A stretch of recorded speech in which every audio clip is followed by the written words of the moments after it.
Welcome to Ancient Stoic Secrets, where ancient wisdom meets modern masculinity. Let me ask you something. Have you ever walked into a room and felt like the air shifted? Not because someone shouted, but because someone walked in with the kind of silent power that speaks louder than noise. That isn't luck. That's training. That's a man who's refined his inner state to stay grounded when others spiral. Most men today confuse volume with strength. But true strength doesn't need to yell. It shows up calm, collected and clear, even in the face of chaos. That's the power of Stoicism. In this video, we're going to break down why most men leak energy through complaining, how it ruins trust, and what to do instead. I'll show you how to stop reacting, start reflecting, and build a life rooted in purpose. So stay with me. This could be the shift you didn't know you needed. 1. Complaining is emotional procrastination. Every time you complain, you're not venting, you're procrastinating. It feels like action, but it's just emotional delay. You're burning energy talking about problems instead of solving them. Complaining is a habit that fools your brain into thinking it's doing something, while your reality stays stuck. Look around. The world doesn't reward noise. It rewards execution. Stephen Hawking didn't waste time complaining about his condition. He focused on expanding the universe. That's clarity, that's control, and that mindset is available to you right now. But you have to ask yourself, are you reacting to your circumstances or responding with intention? You want progress? Start where complaining ends. Catch yourself in the act, pause, then act, because the man who masters his mouth masters his mind, and that man builds momentum while others stay bitter. Emotional discipline isn't a talent, it's a choice made daily. 2. Silent complaints are more dangerous. The most dangerous complaints aren't loud, they're silent. They echo in your mind like whispers. This isn't fair, I'm always behind, nothing ever works for me. These thoughts seem harmless, but they're corrosive. They chip away at your identity until you no longer trust your own potential. Over time, they form an emotional fog. You stop showing up fully. Not because the world blocked you, but because your mindset did. This isn't about ignoring pain. It's about facing the internal stories that shape how you show up. Most men think they're being realistic, but they're just being rehearsed in defeat. The Stoics believed your first battlefield is internal. If you lose the war in your mind, you'll lose in every other arena. So ask yourself, are your thoughts lifting you or limiting you? Because even when nothing is said out loud, your energy speaks volumes, and your energy begins with belief. 3. Rewiring your inner voice. You don't silence the inner critic by arguing with it, you out-train it. Every time a negative loop starts, interrupt it with a new command, what I call a power phrase. Say it with full authority, something like, I don't complain, I convert, or every setback sharpens me. When your mind spirals, flip the script. You're not pretending things are perfect, you're taking command. Think like a soldier. They don't train only when bullets fly. They prepare in peace so they can perform under pressure. Same with your mindset. Every repetition of mental clarity strengthens your inner frame. You begin to shift from victimhood to ownership. Over time, your mind stops defaulting to weakness and starts defaulting to strategy. That's not motivation. That's rewiring. It takes effort. But the man who trains his voice to speak truth over noise becomes a fortress, steady, clear, and unshakable. Most of the time, your anger isn't about what's happening now. It's about unresolved pain from the past. Traffic doesn't ruin your day, it touches something deeper. An offhand comment from someone? It hits an old scar.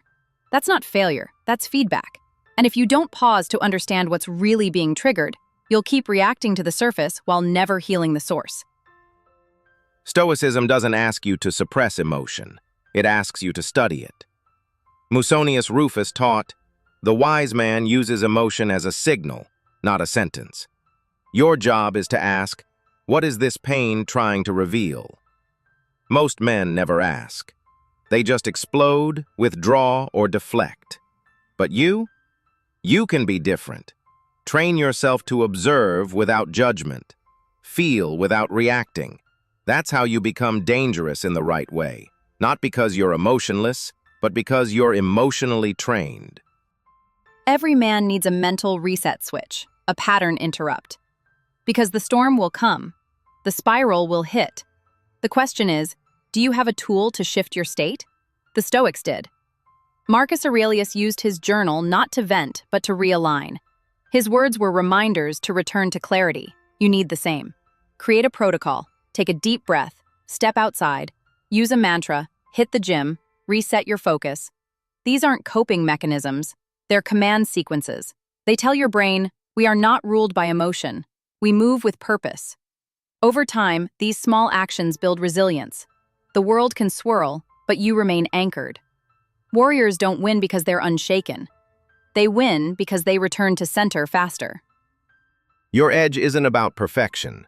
It's about precision under pressure. Build that, and you become untouchable when others unravel. Walk into a room, and your energy speaks before your mouth ever does. You think people only react to your words, but your presence, it tells the real story. A man constantly radiating stress, bitterness, or sarcasm drains trust, even without realizing it. People feel it. They start pulling away. You become someone to manage, not someone to follow. That's why some men, even brilliant ones, never lead. Not because they lack skill, but because they carry emotional static. Stoicism teaches leadership starts with internal steadiness. Be the one who grounds the room, the one who speaks little, but when he does, it matters. That kind of presence doesn't demand respect, it attracts it. So check yourself. Does your presence give others peace or tension? You don't need to perform, you just need to bring clarity. Real leaders don't shout to be heard, they stand still and everyone listens. 7. Gratitude as daily armor. Gratitude isn't a journal prompt, it's armor. Every day your brain filters the world through a lens, and you choose that lens. Focus on what's broken and everything feels like a burden. Focus on what's working and your strength returns. Stoics practiced gratitude not as softness, but as strategy. Marcus Aurelius reminded himself of what he still had, even when war, betrayal, and loss knocked at his door. You can do the same. Every morning, write down 3 specific wins, even tiny ones. I kept my word. I didn't snap at traffic. I showed up despite the doubt. This isn't toxic positivity. It's deliberate alignment. Because a man trained to see progress keeps moving. He doesn't spiral. Gratitude isn't passive. It sharpens your judgment, boosts resilience, and builds identity. If you want to stop complaining, start practicing this. It's not just mindset. It's mission preparation. 8. Purpose over performance. You can chase 100 goals, but if none of them are tied to purpose, they'll collapse under pressure. You want the physique, the money, the recognition, but why? If your answer's vague or ego-driven, it won't hold. That's why men burn out, not from effort, but from emptiness. Simon Sinek said, "People don't burn out from working too much. They burn out from working without meaning." Purpose isn't fluffy, it's fuel. When your why is clear, the how becomes automatic. You show up because the mission matters. So go deeper. Don't just say, "I want to get fit." Say, "I want to respect my body like I respect my word." Don't say, "I want to make money." Say, "I want to create freedom for my family." Tie every goal to a reason that makes you proud to suffer. That's how discipline lasts. That's how complaining dies. 9. Growth mindset turns pain into power. Most men run from struggle, but the ones who rise, they lean in. They treat pain as process. They see failure as feedback. That's a growth mindset. And it changes everything. Marcus Aurelius said, "The obstacle becomes the way." He didn't write that to sound poetic. He wrote it while leading an empire under siege. Challenges didn't crush him. They clarified him. You can do the same.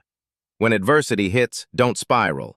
Ask, what's this building in me? What muscle is this training? Warriors don't beg for ease. They train for resistance.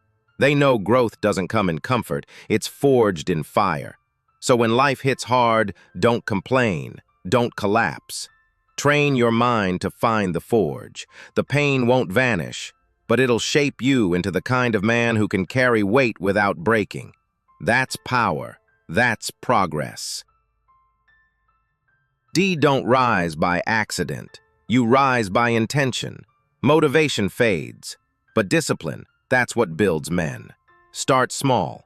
One habit, one phrase, one breath, one moment of self-control. That's how identity is sculpted. Not in grand gestures, but in daily reps. The Stoics didn't theorize strength. They lived it. They practiced it every sunrise. So can you. You don't need a 10-year plan. You need today's choice. Track your wins. Name your triggers. Write your gratitude. Speak your truth, even if your voice shakes. No one's coming to save you. But every time you show up, especially when it's hard, you prove to yourself that you are not your doubt. You are not your delay. You are your discipline. And that, my friend, is how silent men build loud legacies. If this message resonated, don't let it end here. Share your story, drop a comment, tell us where you've been and what you're ready to rebuild. You never know who you'll inspire just by being honest. And if you're walking this path with us, hit subscribe. Join the Ancient Stoic Secrets tribe. We're not here to vent, we're here to lead. We're not looking for applause, we're training for alignment, one focused thought at a time. Your legacy starts with what you choose today. Let's build, together.